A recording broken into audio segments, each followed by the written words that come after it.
How to install one light rectangle outdoor light. Remove the fixture from the carton and check all parts and accessories. Unscrew the ball knobs from the back plate, then remove the mounting plate. Carefully and gently pull the outlet box wires through the mounting plate.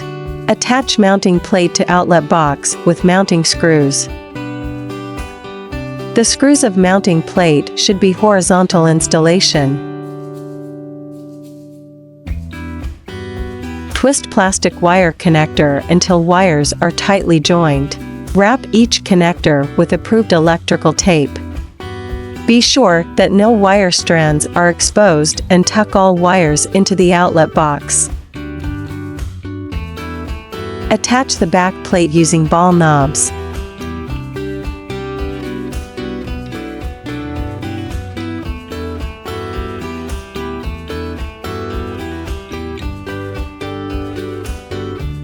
Install the bulb.